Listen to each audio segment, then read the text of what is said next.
اعوذ باللہ من الشیطان الرجیم بسم اللہ الرحمن الرحیم الحمد للہ رب العالمین والصلاة والسلام علی اشرف الانبیاء والمرسلین سیدنا و مولانا ابی القاسم محمد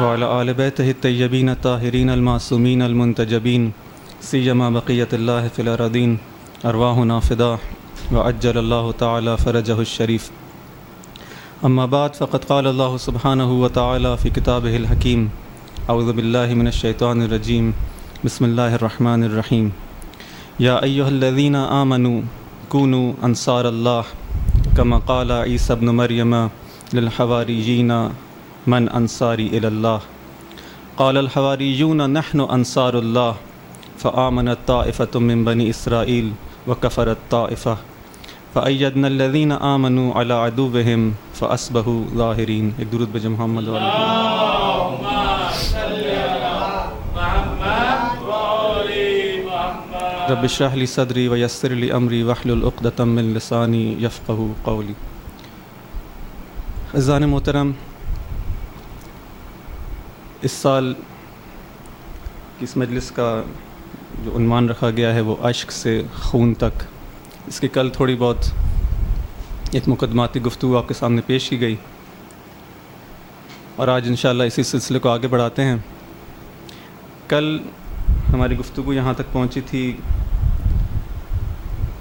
کہ امام حسین علیہ السلام کی عزاداری اور ان کی اس سوگ میں ہم جو سوگواری کرتے ہیں، عزا مناتے ہیں، روتے ہیں، اشک بہاتے ہیں، یہ در حقیقت وہ پہلا قدم ہے اور وہ پہلا سٹیپ ہے، وہ پہلی چیز ہے، پہلا درجہ ہے کہ جو ہم سے طلب کیا گیا ہے، مطلوب ہے۔ بہت زیادہ فضیلت بیان کی گئی، کل کچھ روایات آپ کی خدمت میں پیش کی۔ ابن شبیب کے ساتھ جو امام علیہ السلام کا جو مکالمہ ہے وہ پیش کیا گیا کہ کس قدر فضیلت ہے امام علیہ السلام کی عزاداری کے اندر، ان کے غم کے اندر میں رونے کے بارے میں کچھ آرائز پیش ہوئے، لیکن ساتھ ہی عرض ہوا کہ یہ رونا گرچہ بہت اہمیت کا حامل ہے، بہت فضائل ہیں اس کے، بہت زیادہ اس کا درجہ ہے، لیکن یہ پہلا قدم ہے، پہلا سٹیج ہے۔ انسان اگر چاہتا ہے کہ اس آخری مرحلے تک امام کی نصرت کرے، اس آخری حد تک جائے کہ جو اس سے طلب کیا گیا ہے، جس کا اس سے مطالبہ کیا گیا ہے، تو ابھی سفر بہت لمبا سفر باقی ہے، بہت زیادہ منزلیں طے کرنا باقی ہیں انسان کو۔ اسی کل کی گفتگو جو آپ کے سامنے پیش کی گئی گریے کے حوالے سے، اشک کے حوالے سے، دیکھیں اشک انسان جو خلوص کے ساتھ، محبت کے ساتھ، معرفت کے ساتھ جو اشک بہاتا ہے، یہ اشک کا رنگ کوئی نہیں ہوتا، اشک بے رنگ ہے، لیکن اس کی خاصیت یہ ہے کہ جس پر یہ بہایا جاتا ہے یہ اس کا رنگ لے لیتا ہے۔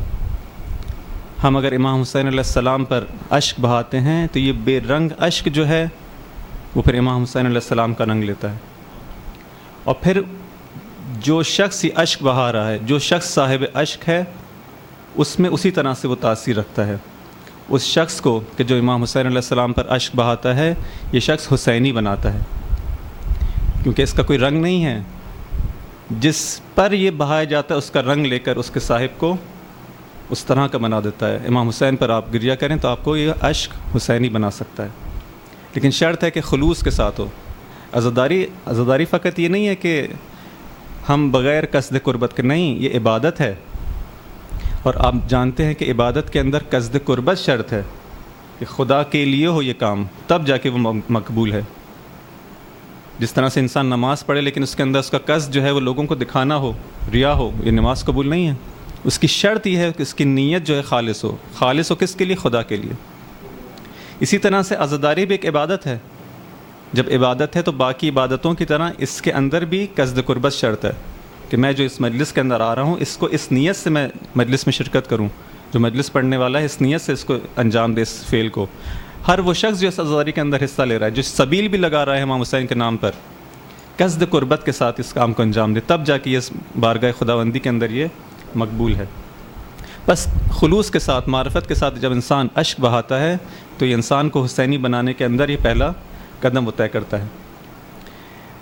بس حسینی بنانا، عزاداری کو آپ دیکھیں، عزاداری کا مقصد کیا ہے؟ کل جو آپ کے سامنے پیش ہوا کہ اس مکتب تشیع کے اگر ہم 3 اہم ترین رکن کو بیان کریں تو ایک ولایت علی ابن ابی طالب ہے، دوسرا امام حسین علیہ السلام کی عزاداری ہے، اور تیسرا انتظار امام زمانہ ہے۔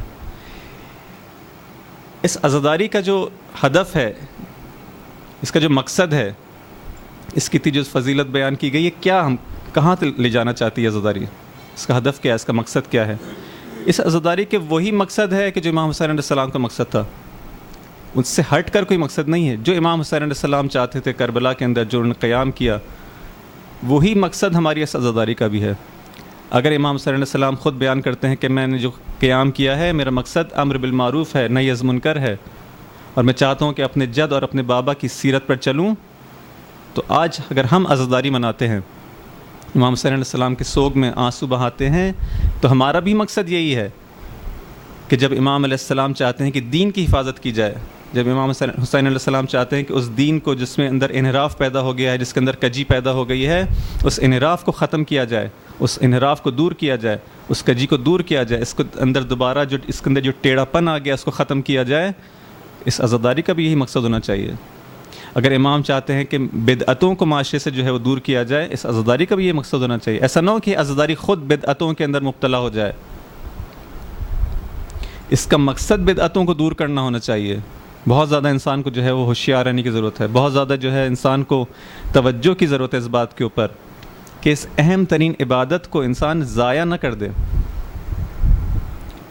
جس طرح سے انسان جو ہے جب نماز پڑھتا ہے، جس طرح سے روزہ رکھتا ہے، حج کرتا ہے، ان تمام عبادات کے اندر جن کا بہت بڑا مقام ارکان ہے اس ایک مسلمان کے لیے، رکن کی حیثیت رکھتے ہیں اسلام کے لیے، نماز اور روزہ و حج، جس طرح سے روایت کے اندر بیان ہوا ہے، لیکن یہ ارکان اگر ان کے اندر اگر ان کو صحیح طور پہ بجا نہ لایا جائے تو اس کی وہ تاثیر پھر نہیں ہو سکتی۔ انسان اگر نماز کو جس طرح سے طلب کیا گیا، جس طرح سے چاہا گیا، اس کو انجام نہ دے توجہ کے ساتھ، خشوع کے ساتھ، قصد قربت کے ساتھ، اسی طرح سے روزہ، اسی طرح باقی عبادات ہیں، تو اس کی تاثیر نہیں ہوگی۔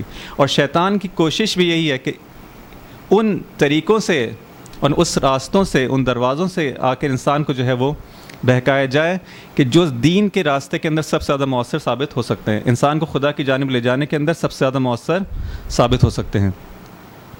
اور جس کا جس طرح کا مزاج ہے، اور جو جس راستے پر چل کر خدا کی جانب جانا چاہتا ہے، شیطان اسی راستے میں آ کر اس کو بہکانے کی کوشش کرتا ہے۔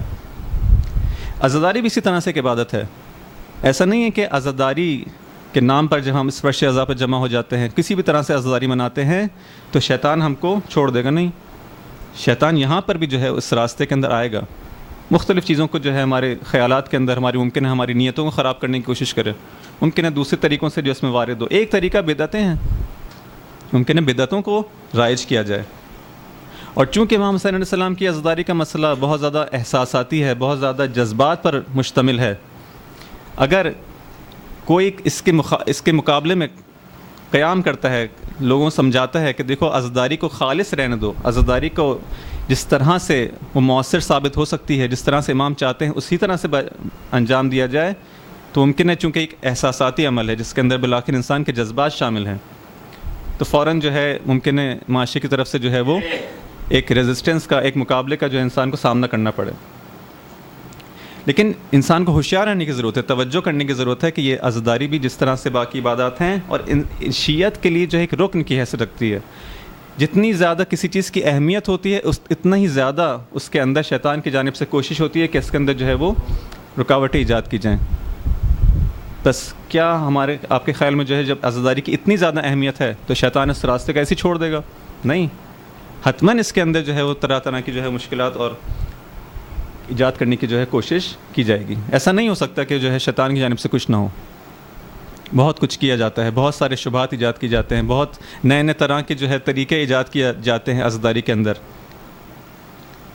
ضرورت ہے مومنین کو توجہ کرنے کی ضرورت ہے کہ ایسا نہ ہو کہ ہم اس طرح کی عزاداری کریں کہ جو امام کو قابل قبول نہ ہو، یہ ہمیں توجہ کی ضرورت ہے۔ بس عزاداری کا ہدف کیا ہے؟ عزاداری کا ہدف وہی ہے جو بیان ہوا جو امام حسین علیہ السلام کا ہدف ہے. اگر ہماری عزاداری میں ہم یہ دیکھیں کہ ہمارا عزاداری کا وہ ہدف نہیں ہے جو امام کا ہدف تھا، تو انسان کو یہاں پہ الرٹ ہونے کی اور چوکنا ہونے کی ضرورت ہے. اگر ان ہدف کے درمیان جو ہے وہ کوئی ٹکراؤ پایا جاتا ہے، میں کچھ چاہ رہا ہوں اور امام حسین علیہ السلام کی قربانی کا مقصد کچھ اور تھا، تو یہاں پہ انسان جو ہے تھوڑا توجہ کرے کہ کہیں میں غلط راستے پر. ہاں، اگر میری عزاداری دین کی ترویج کے لیے ہے، دین کو لوگوں تک پھیلانے کے لیے، لوگوں تک پہنچانے کے لیے ہے، دین کو سمجھانے کے لیے ہے، صحیح دین کو جو ہے لوگوں تک پہنچانے کے لیے ہے، دین کے اندر کوئی بدعتیں آ گئی ہیں تو اس کو دور کرنے کے لیے ہے، تو پھر یہ معلوم ہوتا ہے کہ ہاں یہ عزاداری جو ہے وہ صحیح راستے پر ہے. بس عزاداری کا ہدف کیا ہے عزیزان محترم؟ دین کو بچانا، اگر اس کے اندر کوئی مشکل پیدا ہو جائے، دین کو پھیلانا، دین کی ترویج کرنا. یہ اس کا جو ہے وہ لب لباب، اس کا جو مغز ہے، اس کا جو اساسی ترین جو اس کا تھیم ہے وہ یہی عزاداری ہے. اس بارے میں کچھ روایات ہم کو ملتی ہیں، یعنی اگر ہم واقعی دیکھنا چاہیں کہ ہم جس طرح سے عزاداری کر رہے ہیں، جس طرح سے امام علیہ السلام کا سوگ منا رہے ہیں، صحیح ہے وہ طریقہ؟ آئیں خود امام علیہ السلام سے پوچھتے ہیں کہ کیا وہ چاہتے ہیں ہماری عزاداری سے، کیا طلب کیا جا رہا ہے ہم سے. چند روایات ہیں آپ کی خدمت پہ پیش کرتا ہوں. ایک روایت ہے ابی عبداللہ علیہ السلام سے، فرمایا فضیل سے، قال لفضیل تجلسون و تحدثون، آیا تم لوگ بیٹھتے ہو، مجلس برپا کرتے ہو اور گفتگو کرتے ہو آپس میں؟ تو قال نعم جعلت فداک، میں آپ پر قربان ہو جاؤں میرے مولا. بلکہ ہم یہ کام کرتے ہیں، مجلس برپا کرتے ہیں، ایک دوسرے سے جو ہے وہ گفتگو کرتے ہیں، آپس میں جو ہے ملتے ہیں. قال ان تلک المجالس احبها، میں ان مجالس کو اے فضیل بہت پسند کرتا ہوں. یعنی پیغام ہے امام علیہ السلام کا شیعوں کو کہ میں ان مجالس سے محبت کرتا ہوں، احبها، ان مجالس کو میں بہت پسند کرتا ہوں. بس لیکن کیا کرنا ہے تمہیں ان مجالس میں تم شرکت تو کرتے ہو، فاحیوا امرنا، ہمارے امر کو لیکن زندہ کرو. اس کا مقصد یعنی یہ ہونا چاہیے کہ ہمارا امر اگر زندہ ہو رہا ہے تو میں ان مجالس کو جو ہے بہت پسند کرتا ہوں. فرحم اللہ من احیا امرنا، پھر دعا کرتے ہیں اے خدا ان لوگوں پر رحم فرما کہ جو ہمارے امر کو زندہ کرتے ہیں. یا فضیل من ذکرنا، اے فضیل یاد رکھو جو شخص ہمارا ذکر کرتا ہے، اور ذکرنا عندہ، یا پھر ہمارا ذکر اس کے سامنے پیش کیا جاتا ہے، بیان ہوتا ہے، فخرج من عینہ مثل جناح الذباب، اور اس کی آنکھوں سے جو ہے مکھی کے ایک پر کے برابر بھی ایک آنسو اگر نکل آئے، غفر اللہ لہ ذنوبہ ولو کانت اکثر من زبد البحر، تو خدا اس کے گناہوں کا معاف کر دے گا یہاں تک کہ اگر وہ سمندر کے اوپر جو جھاگ ہے اس کے برابر ہی کیوں نہ ہو. اتنی کثیر تعداد میں بھی اگر اس کے گناہ ہوں تو خدا اس کو معاف کر دے گا. اگر اس کی آنکھ سے امام علیہ السلام کی غم کے اندر ایک مکھی کے پر کے برابر بھی جو ہے آنسو نکل آتا ہے، امام علیہ السلام فرماتے ہیں اس کا اتنا بڑا اجر ہے اور خدا اس کے گناہوں کو بخش دے گا. لیکن یہ جو لیکن یہ اہم ہے، امام پہلے ہی کہہ چکے ہیں کہ دیکھو ہماری عزاداری کے، ہماری سوگ کے اندر، ہماری مجالس کے اندر ہمارے امر کو زندہ کیا جاتا ہے یا نہیں. اس بات کو یاد رکھنا، اگر ہمارے امر کو زندہ کیا جاتا ہے تو اس کی تمام جو ہے فضائل موجود ہیں. ایک اور روایت میں سمیت ابو الاکراوی ہے، کہتا ہے کہ میں امام علیہ السلام ابو الحسن کو، میں نے امام رضا علیہ السلام کو سنا یقول رحم اللہ عبدا احیا امرنا، یہاں پہ بھی ہوئی ہے خدا رحمت کرے، رحم کرے اس شخص کے اوپر جو کہ ہمارے امر کو زندہ کرتا ہے. فقلت لک فکیف یحیی امرکم، یہ راوی جو ہے فوراً سوال کرتا ہے کہ میرے مولا کہ پس آپ کا جو امر ہے کس طرح سے زندہ کیا جائے گا، کیا طریقہ ہے اس کو زندہ کرنے کا؟ قال یتعلم علومنا ویعلمها الناس، یہ لوگ، ان لوگوں کو چاہیے اگر ہمارے امر کو زندہ کرنا چاہتے ہیں ہمارے علوم کو سیکھیں اور لوگوں کو سکھائیں، خود بھی سیکھیں، لوگوں کو بھی تعلیم دیں. فإن الناس لو علموا محاسن کلامنا اتبعونا، اگر لوگ ہمارے کلام کی خوبصورتیوں کو، اس کے محاسن کو، اس کے حسن کو، اس کی زیبائی کو پہچان لیں، جان لیں تو ہماری پیروی کرنے لگیں گے. دیکھیں کتنی بڑی ذمہ داری ہم پر عائد ہوتی ہے. اگر ہم دیکھیں کہ اس معاشرہ جو ہے اسلامی معاشرہ، بلکہ پورا جہان، اسلام فقط جو ہے وہ ہمارے، یعنی اگر ہم کہتے ہیں مکتب تشیع جو کہ اسلام حقیقی ہے، صرف تشیعوں کے لیے نہیں ہے، تمام عالم اسلام کے لیے اس کا پیغام پہنچنا چاہیے. اس اسلام حقیقی کا پیغام سب تک پہنچنا چاہیے، نہ فقط مسلمانوں تک بلکہ پوری جہان تک پہنچنا چاہیے. کب پہنچے گا؟ کس طرح سے پہنچے گا؟ کہ تم لوگ خود پہلے ہمارے علوم کو جو ہے وہ سیکھو اور پھر لوگوں کو تعلیم دو.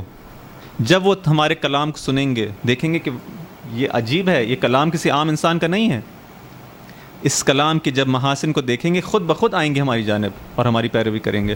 آپ دیکھیں یہ صحیفہ سجادیہ جو ایک دعاؤں کا مجموعہ ہے، کتنے ہی ایسے واقعات ہیں جہاں پہ بیان کیا جاتا ہے کہ لوگوں نے صحیفہ سجادیہ پڑھ کر جو ہے وہ مکتب تشیع کو قبول کیا. اس صحیفہ سجادیہ کو پڑھ کے، قرآن کو پڑھ کے، صحیفہ سجادیہ، نہج البلاغہ، یہ تمام چیز ہمارے پاس، یہ خزائن ہیں، یہ خزانہ ہمارے پاس موجود ہے.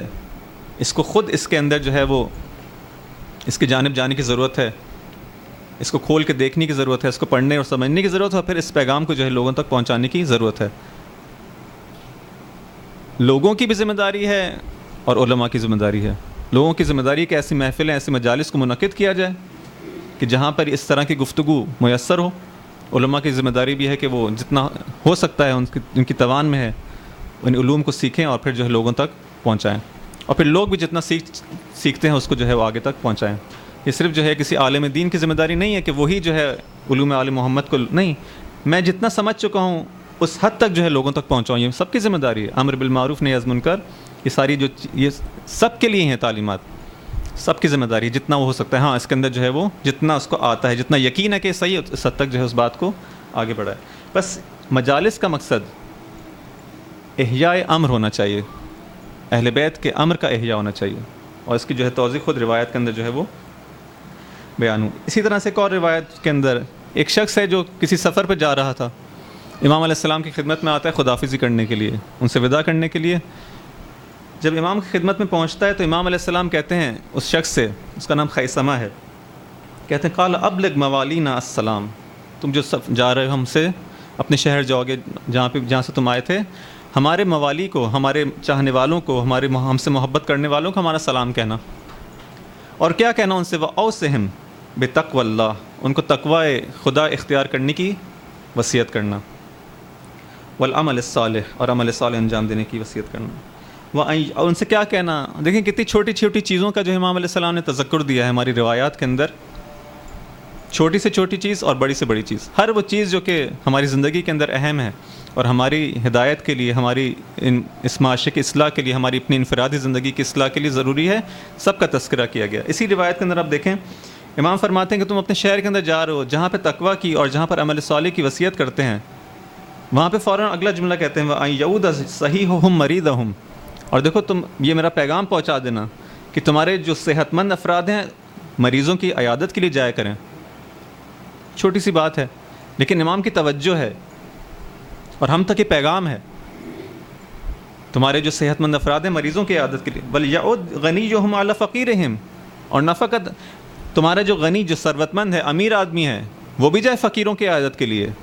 ایسا نہیں ہے کہ جو ہے اگر کوئی بیچارہ فقیر ہے تو اس کی عیادت کے لیے فقیر ہی آئے گا، نہیں، جو غنی ہے ان سے بھی کہہ دو، جو ثروت مند ہے ان سے بھی کہہ دو کہ اگر کوئی فقیر مریض ہے تو اس کی عیادت کے لیے جائے. وَأَن يَشْهَدَ حَيُّهُمْ جَنَازَةَ مَيِّتِهِمْ، تمہارے جو زندہ ہیں وہ مردوں کی جنازوں میں شرکت کریں. وَأَن يَتَلَاقُوا فِي بُيُوتِهِمْ، اور ایک دوسرے سے گھروں میں جا کے ملاقات کیا کریں. ہمارے شیعوں کو پیغام دو. معلوم ہوتا ہے کہ یہ صرف اس وقت کا مسئلہ نہیں ہے، لوگوں کا جو کہنا کہ ہم بہت مصروف ہیں اور جو ہماری زندگیاں جو ہیں وہ اتنی ہو گئی ہیں، بزی لائف ہو گئی ہے اور موقع نہیں ملتا اور ٹائم نہیں ملتا. نہیں، شاید اس زمانے بھی مسائل تھے کہ امام اس جانب جو ہے اس نقطے کی جانب توجہ دلا رہے ہیں. اور جا کے ان سے کہو کہ ایک دوسروں کے گھروں میں جا کے، یہ نہیں کہا کہ مثلا جہاں ملاقات تو ہی جاتی کہیں، نہیں، گھروں میں جا کے ان سے ملاقات. شاید گھروں میں جا کے ملاقات کرنے کا فلسفہ یہ ہو کہ اس سے زیادہ انسان کی قربت جو ہے وہ بڑھتی ہے. جب ایک شخص جو ہے کسی گھر میں جاتا ہے، مثلا فرض کریں ایک فیملی جو دوسری فیملی کو وزٹ کرتی ہے، تو پورے خاندانوں کے درمیان جو ہے قربت اور جو ہے وہ نزدیکی ایجاد ہوتی ہے. میں اپنے دوست کے ساتھ جو ہے باہر کہیں مل لوں تو اس سے نہیں، گھروں میں جا کے ایک دوسرے سے ملاقات کیا کرو.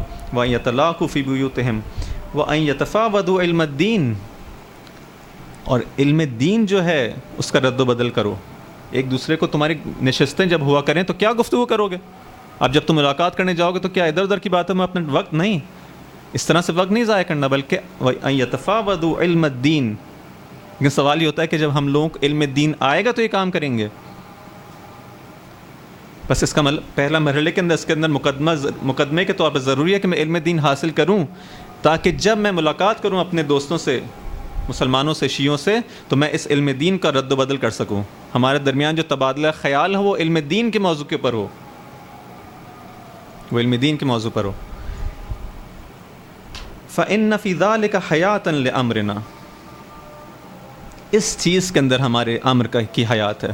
اگر ہمارے امر کو زندہ کرنا چاہتے ہو، کس طرح سے معاشرے کے اندر ہمارا امر زندہ ہوگا؟ ہمارے امر سے مراد وہی امامت ہے، وہی جو مذہب حق ہے، کس طرح سے زندہ ہوگا؟ کس طرح سے نظام امامت جو ہے وہ زندہ ہو سکتا ہے؟ اسی طرح سے جب ملو گے ایک دوسرے سے، تمہارے درمیان محبتیں ہوں گی، تم لوگ جڑے ہوئے ہوگے، آپس میں تم لوگوں کی گفتگو فضول باتوں میں نہیں ہوگی بلکہ علم دین کے مسائل پر ہوگی۔ بس دیکھیں یہ معاشرہ کتنا رشد کیا ہوا ہوگا، کتنا میچور ہوگا، کہ جس کے اندر افراد اس طرح سے لوگوں کے گھروں پہ جائیں، وہاں پہ اس طرح سے جو ہے وہ محافل علمی جو ہے برپا ہوا کریں، کتنا زیادہ میچور معاشرہ ہوگا۔ امام اس معاشرے کو اگر ایسا ہوتا ہے تو دیکھو پھر تمہارا اس معاشرے کے اندر ہمارے امر کا جو ہے وہ احیاء ہوگا۔ فَإِنَّ فِي ذَلِكَ حَيَاةً لِأَمْرٍ رَحِمَ اللَّهُ عَبْدًا أَحْيَا أَمْرَنَا، اور پھر خدا اس روایت کے اندر بھی دوبارہ وہ دعا ہے، یعنی کتنی زیادہ تاکید ہے۔ آپ دیکھیں بار بار جو ہے وہ اس مسئلے کے اوپر خدا رحمت کرے، خدا رحم کرے اس شخص کے اوپر جو ہمارے امر کا جو ہے وہ احیاء کرتا ہے، اس کو زندہ کرتا ہے۔ یا خیثمہ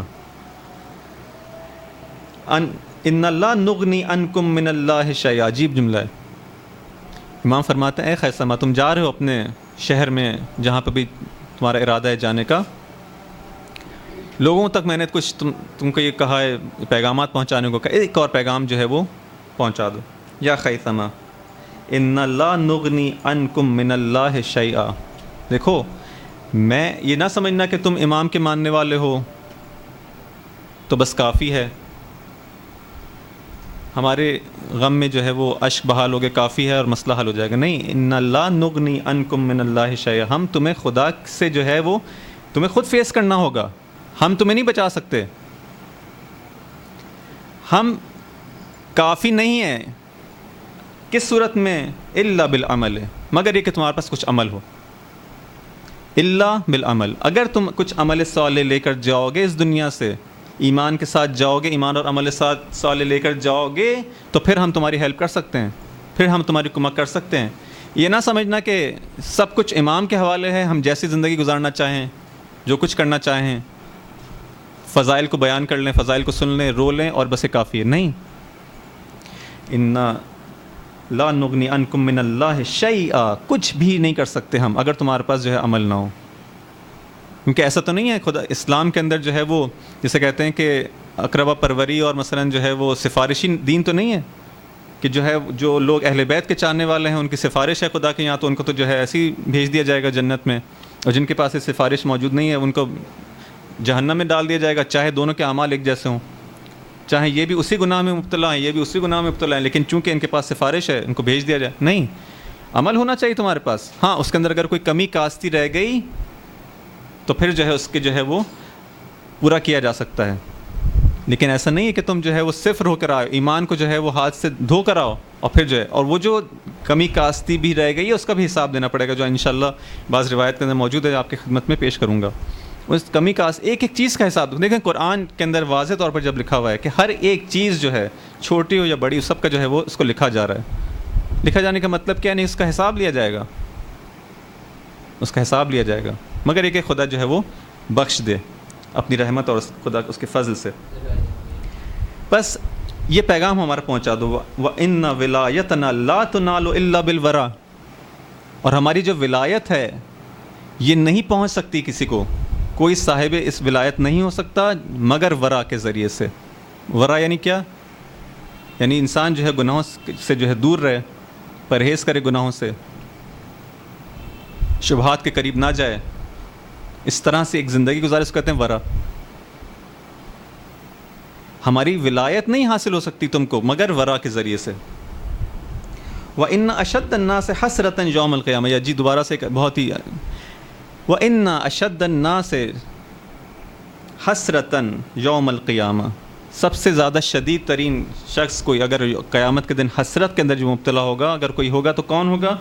من وصف عدلاً، جو دنیا کے اندر کیا کرتا رہا؟ عدالت کی، عدل کی جو ہے تعریفیں کرتا رہا، اس کو بتاتا رہا کہ عدل کیا ہوتا ہے، عدالت کیا ہوتی ہے، توصیف کرتا رہا، اس کی تعریف کرتا رہا، ثم یخالفہ الی غیرہ، لیکن خود عمل کے میدان میں اس کی مخالفت کرتا رہا.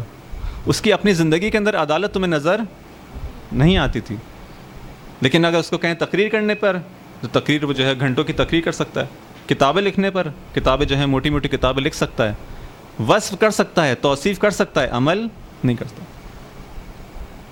یہ شخص شدید ترین حسرت کے اندر جو مبتلا ہوگا قیامت کے دن، کہ جو زندگی کے اندر تو عدالت ایک جو ہے ایک جس طرح سے عدالت ایک وصف ہے، ایک خوبی ہے، ایک کمال ہے انسان، کس طرح سے دوسری صفات ہیں. ہم جو مجلسوں کے اندر، جس طرح کل بھی اشارہ ہوا تھا اس بات کے اوپر کہ ہم جو فضائل بیان کرتے ہیں امام علیہ السلام کے، ائمہ علیہ السلام کے، مخصوصاً امام علی علیہ السلام کی، جن سے ہم کو ایک عشق ہے، ان سے پیار ہے، محبت ہے کہ ہماری زندگیاں، ہمارا سب کچھ ان پر قربان ہو، ان کے فضائل بیان کرتے ہیں. لیکن جب فضائل بیان کر رہے ہوں، ایسا نہ ہو کہ فضائل بیان تو کر رہے ہوں لیکن ہماری زندگی کے اندر اس کی کوئی جھلک محسوس نہ ہوتی ہو. فضائل بیان کرنے کا فلسفہ ہی یہ ہے کہ ہم خود بھی جو ہیں یہ بتائیں کہ ہاں اس ذات کی فضائل جن کو بیان کر رہے ہیں یہ حق پر تھا، یہ صاحب حق ہے، بس ہم ان کے ماننے والے ہیں، بس ان کی پیروی کرنے والے ہیں. پیروی کریں گے کس چیز کے اندر؟ جو اس کی سیرت ہوگی، جو اس کا عمل ہوگا، اسی کے اندر پیروی کی جائے گی.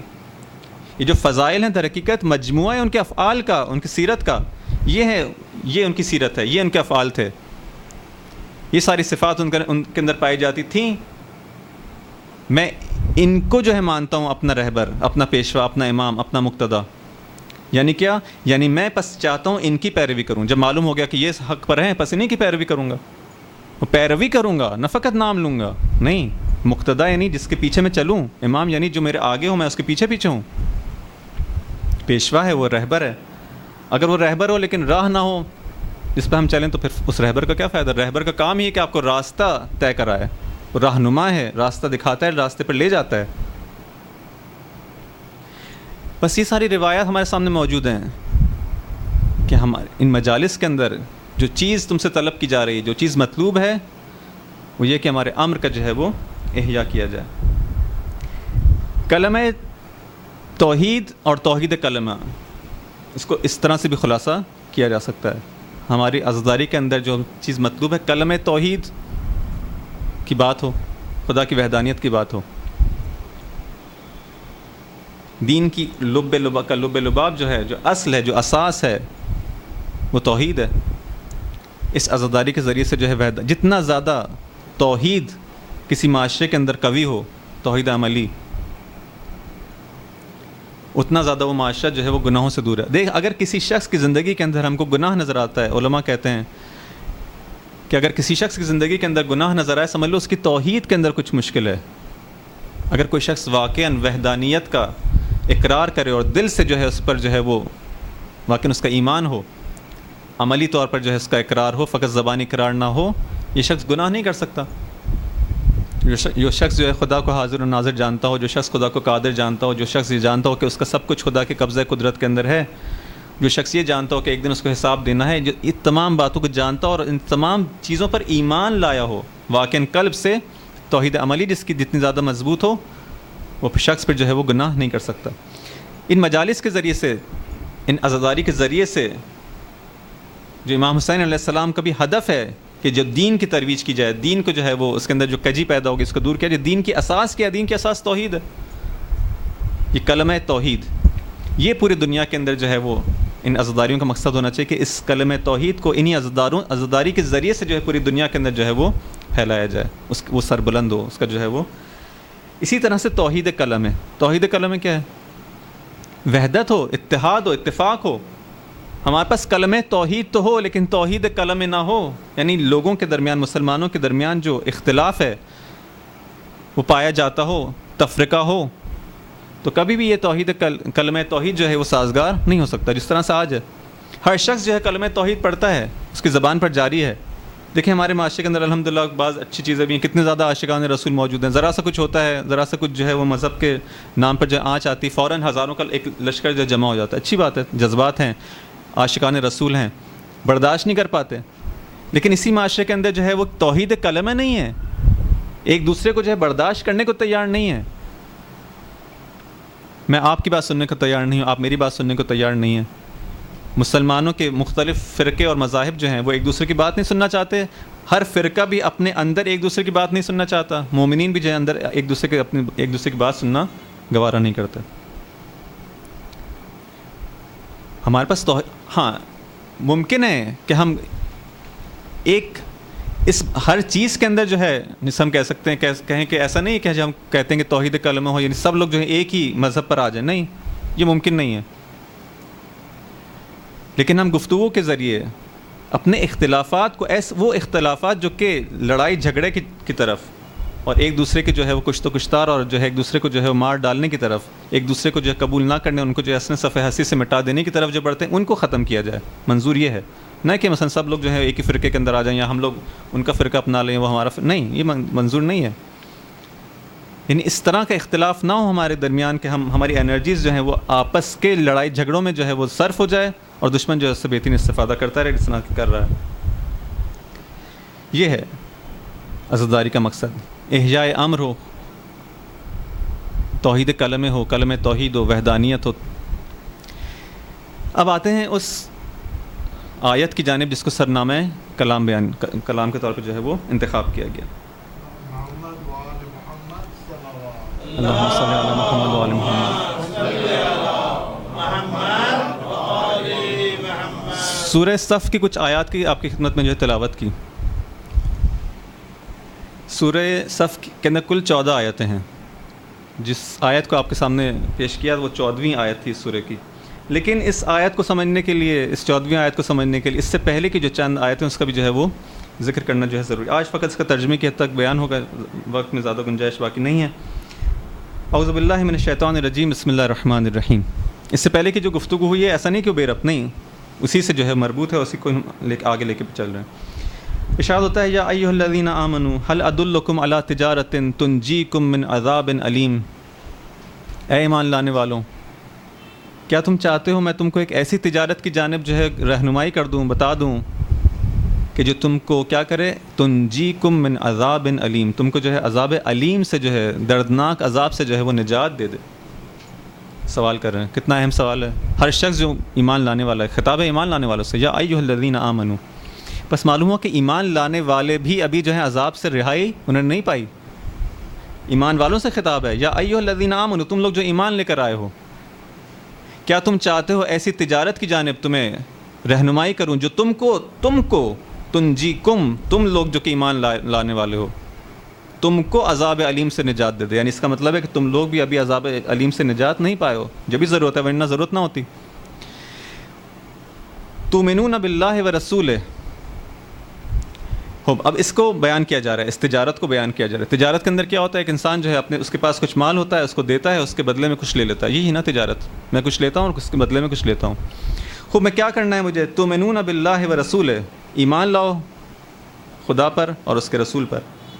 وتجاہدون فی سبیل اللہ، اور اس کے راستے میں جو ہے وہ جہاد کرو. باموالکم وانفسکم، اپنے مال سے اور اپنی جان سے، یعنی اپنے سب کچھ سے، مال بھی دے دو، جان بھی دے دو. اس طرح سے خدا کے راستے میں جو ہے وہ جہاد کرو. ذالکم خیر لکم ان کنتم تعلمون، یہی تمہارے لیے خیر ہے اگر تم جانو.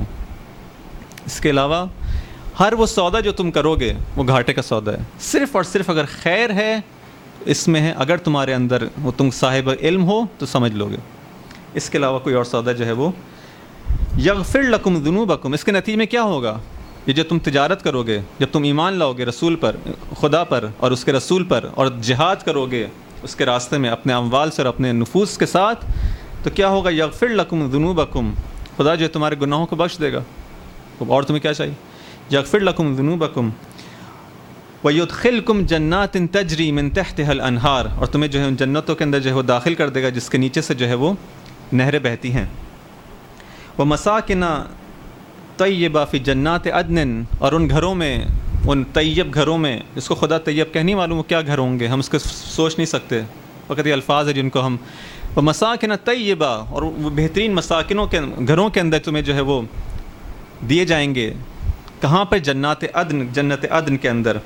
ذالک الفوز العظیم، یہ وہ ہے، یہ بڑی کامیابی، عظیم کامیابی، یہ وہ کامیابی ہے. اگر چاہتے ہو کوئی کامیابی حاصل کرنا اپنی زندگی کے اندر، یہ ہے وہ کامیابی. اگر تم اس طرح سے تمہارے گناہوں کو معاف کر دیا جائے، تمہیں جنت میں جگہ مل جائے، تو بس یہ تمہارے لیے جو ہے بہت بڑی کامیابی ہے۔ وَأُخْرَى، اور ایک اور چیز تم کو ملے گی جب تجارت کرو گے، تو فقط یہ نہیں ملے گا، یہ ایک چیز تھی، اس کے ساتھ ساتھ کیا ملے گا؟ وَأُخْرَى تُحِبُّونَهَا، ایک اور چیز جس کو تم بہت پسند کرتے ہو وہ بھی تم کو دی جائے گی۔ نصر من اللہ وفتح قریب، نہ فقط آخرت کے اندر جو ہے تمہیں جنت ملے گی، نہیں بلکہ اسی دنیا کے اندر خدا کی جانب سے نصرت ہے، خدا کی جانب سے فتح قریب ہے۔ نصر من اللہ وفتح قریب۔ وبشر المؤمنین، اور مومنین کو بشارت دے دو۔ بشارت کب دی جاتی ہے؟ دیکھیں جب ہمارے پاس جو ہے اگر فرض کریں کوئی اچھی جسے کہتے ہیں کہ کوئی ڈیل آئی ہے، جیسے ہمارے آج کل کے اس میں جو کہا جاتا ہے، ٹھیک ہے، ایڈز آتی ہیں جو ہے وہ خوشخبری، ایک اناؤنسمنٹ ہوتی ہے کہ بہت اچھی ڈیل آ، بھائی کیا ڈیل ہے؟ اچھا یہ کر لیں، آپ کی جو ہے اتنا فائدہ ہو جائے گا، اس کی بشارت دی جاتی ہے، خوش ہو جاؤ، فائدہ ہو جائے گا۔ خدا جو ہے اس بہترین تجارت کی ہم کو خوشخبری دے۔ وبشر المؤمنین، ان کو بشارت دے دو کہ سبحان اللہ، اب تو کتنا اچھا چانس ہے، ایک ایسی تجارت کا خدا نے جو ہے اعلان کر دیا ہے کہ اگر ہم نے کام کر لیا، یہ تجارت کر لی، تو بس ہمیں جو ہے وہ جنت بھی مل گئی، دنیا کے اندر بھی کامیابی، آخرت کے اندر بھی کامیابی، فوز عظیم۔ اور کیا چاہیے انسان کو؟ یا ایھا الذین آمنوا، لیکن یا ایھا الذین آمنوا کونوا انصار اللہ، لیکن تمہیں کیا کرنا ہوگا؟ کچھ پہلے بیان ہو چکا ہے، البتہ کچھ جہاد کرنا ہوگا، ایمان لانا ہوگا۔ کونوا انصار اللہ، دیکھو اگر یہ سب چاہتے ہو تو کیا ہوگا؟ تم خدا کے ناصر بن جاؤ، ناصران خدا میں سے قرار پاؤ۔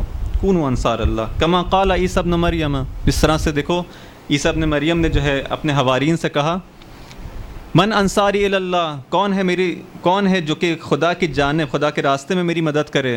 قال الحواریون، تو حواریون ان کے حضرت عیسیٰ علیہ السلام کے حواریون نے کیا کہا تھا؟ نحن انصار اللہ، ہم ہیں خدا کے ناصر، اس کے مددگار۔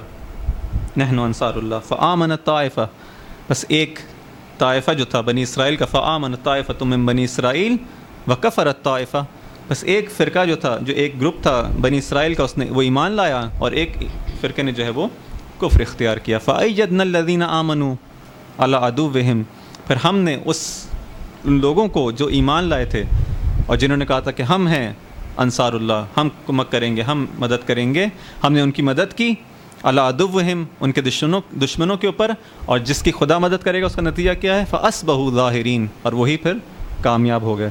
ظاہر ہے جس کی خدا پشت پناہی کرے، جس کی خدا جو مدد کرے، اسی کو کامیاب ہونا ہے۔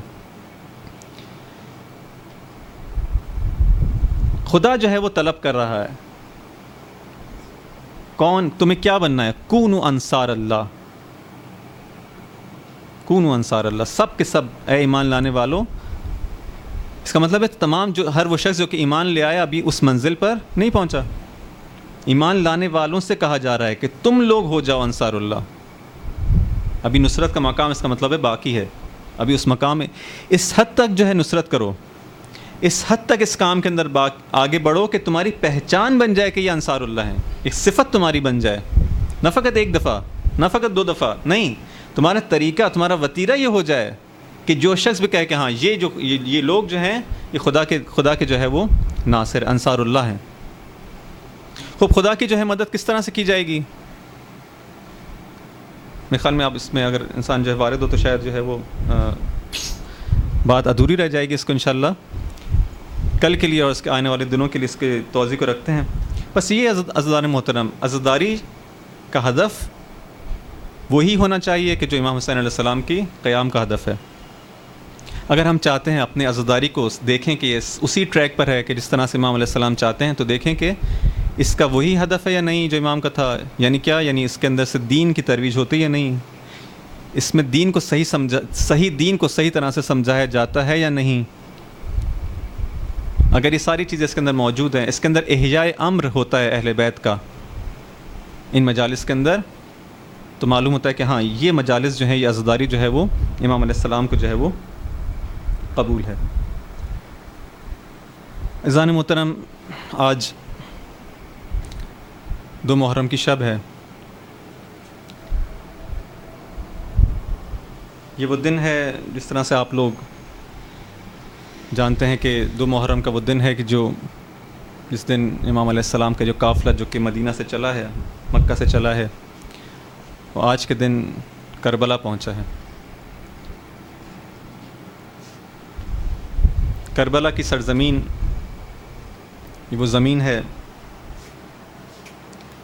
کہ جہاں پر جب امام علیہ السلام پہنچے ہیں، تشریف لائے ہیں، سوال کیا کسی سے یہ کون سی سرزمین ہے، مختلف نام لیے گئے، بالآخر ایک نام کربلا کا بھی آیا۔ جب امام علیہ السلام نے کربلا کا نام سنا، فرمایا ہاں یہ ارض ہے کرب کی، یہ ارض ہے، یہ زمین ہے بلا کی، ارض و کرب و بلا، کرب و بلا ہے یہ۔ کہا کہ یہیں پر پڑاؤ ڈال دیا جائے کہ یہی وہ جگہ ہے کہ جہاں ہمارے خیام لگائے جائیں گے، یہی وہ جگہ ہے کہ جہاں پر ہمارا خون بہایا جائے گا، یہی وہ جگہ ہے کہ جہاں پر ہمارے اہل حرم کو اسیر کیا جائے گا، یہی وہ جگہ ہے کہ جہاں ہمارے مردوں کو قتل کیا جائے گا، یہی وہ جگہ ہے جہاں پہ ہماری قبریں بنیں گی۔ عزیزان المحترم، کربلا کی سرزمین۔ لیکن ایک سوال آپ لوگوں سے کرتا ہوں کہ اس کربلا کی سرزمین پر امام علیہ السلام کو کون لے کر آیا؟ کیسے ہوا کہ امام علیہ السلام اس کربلا کی سرزمین تک پہنچ گئے؟ امام علیہ السلام تو کوفہ جانا چاہتے تھے، امام علیہ السلام کربلا کیسے پہنچ گئے؟ بس عزیزان محترم، آپ لوگ پہنچ گئے اس شخص کی جانب، اس ذات کی جانب، اس ہستی کی جانب جس کے آج تذکرہ کرنا مقصود ہے،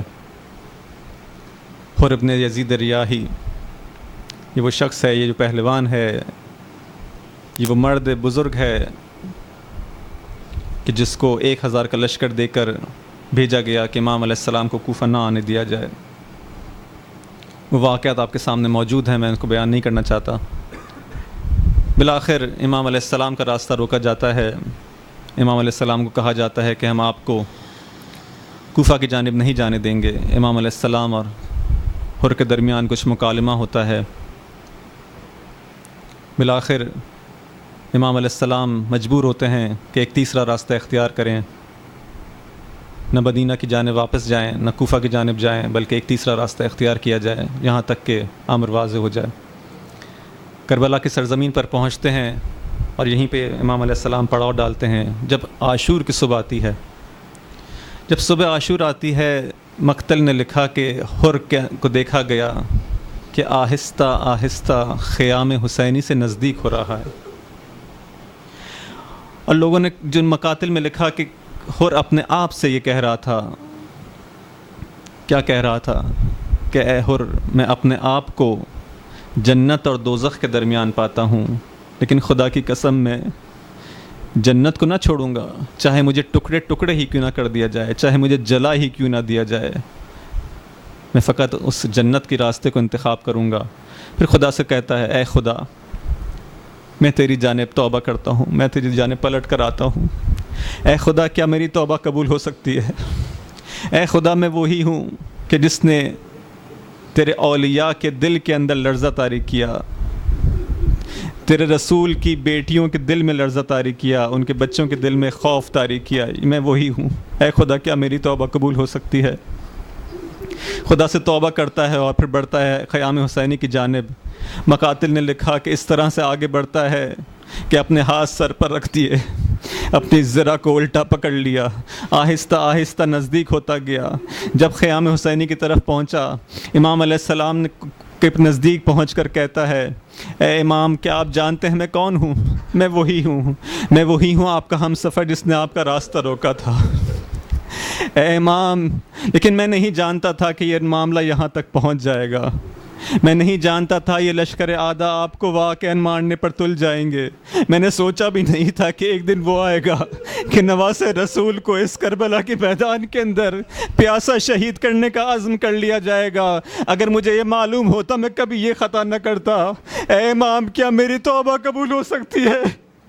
امام علیہ السلام کہتے ہیں کیوں نہیں، اور اپنا سر بلند کر، اور اپنا سر بلند کر، اور علیہ السلام اپنا سر بلند کرتے ہیں۔ امام علیہ السلام کہتے ہیں اور تمہاری توبہ بھی قبول ہے، اور علیہ السلام فرماتے ہیں اے امام پس مجھے اجازت دیں کہ میں اپنی جان آپ کی جان پر قربان کر دوں۔ یہیں سے امام علیہ السلام سے اجازت لیتے ہیں، ابھی پیادہ بھی نہیں ہوتے، زمین پر نہیں اترتے، اسی طرح سے گھوڑے پہ سوار ہیں، اسی طرح سے میدان جنگ میں جاتے ہیں، جنگ کرتے ہیں، آپ کے گھوڑے کے پیر قطع کر دیے جاتے ہیں، پیادہ جنگ کرتے ہیں، ایک شجاع انسان ہے، ایک بہادر انسان ہے، کئی لشکر اعداء کے لوگوں کو واصل جہنم کرتا ہے، لیکن بالآخر زخموں سے چور چور ایک دفعہ گر جاتا ہے۔ اصحاب دیکھتے ہیں کہ ابھی ہر کے در کی زندگی ابھی زندہ ہیں، کچھ نمک باقی ہے، امام علیہ السلام کی خدمت میں ہر کو لے کر آتے ہیں۔ امام علیہ السلام ہر کے پاس تشریف لاتے ہیں، اس کے چہرے پر سے خاک و گرد و غبار کو دور کرتے ہیں، اس خون کو صاف کرتے ہیں، گرد و غبار کو صاف کرتے ہیں۔ کتنا تکریم ہے، کتنا احسان ہے، کتنی عزت و احترام دیتے ہیں، اور فرماتے ہیں اے حر واقعی تیری ماں نے تیرا نام صحیح رکھا تھا، تو دنیا کے اندر بھی حر ہے اور آخرت کے اندر بھی حر ہے۔ وَلَعْنَةُ اللَّهِ عَلَى الْقَوْمِ الظَّالِمِينَ وَسَيَعْلَمُ الَّذِينَ ظَلَمُوا أَيَّ مُنقَلِبٍ يَنقَلِبُونَ۔ خدایا ہماری اس عبادت کو قبول فرما۔ اے خدا تجھے حضرت حر علیہ السلام کا واسطہ ہماری توبہ کو قبول فرما، جو لغزشیں جو خطائیں ہم نے اپنی زندگی کے اندر کی ہیں، تجھے واسطہ حضرت حر کا، تجھے واسطہ امام حسین علیہ السلام کے کرم کا کہ ہم کو آج کی رات اور آئندہ آنے والی راتوں کے اندر بخش دے، اور اس طرح سے ہمیں بخش دے کہ دوبارہ ان گناہوں کی طرف پلٹ کر بھی نہ جائیں۔ اے خدا جو عزاداری کا مقصد ہے، جو صحیح عزاداری کی جس طرح سے منعقد کی جانی چاہیے اس طرح سے اس کو منعقد کرنے کی توفیق عطا فرما۔ اے خدا اہل بیت کے امر کو احیا کرنے، اس کو زندہ کرنے کی توفیق عطا فرما۔ اے خدا اس معاشرے کے اندر جو ظلم و ستم جو رائج ہے، پوری دنیا کے اندر جو مسلمانوں کے اوپر ظلم ہو رہا ہے، شیعوں کے اوپر ہو چاہے مسلمانوں کے، ہر جو شخص بھی جو مظلوم ہے کہیں پر بھی ہو، اس کے ظلم کا انتقام لینے کے لیے اپنی آخری حجت کے ظہور میں تعجیل فرما۔ ہمیں اس ظہور کی تعجیل کے اندر اپنے وظیفے کو صحیح طرح سمجھنے، اس کو بہترین طرح سے ادا کرنے کی توفیق عطا فرما۔ اے خدا مراجع اعظام کی حفاظت فرما، حوزات علمیہ کی حفاظت فرما۔ اے خدا رہبر معظم انقلاب اور آیت اللہ سیستانی کی خاص طور پہ حفاظت فرما، ان کی برکات میں اضافہ فرما۔ وآخر دعوانا الحمدللہ۔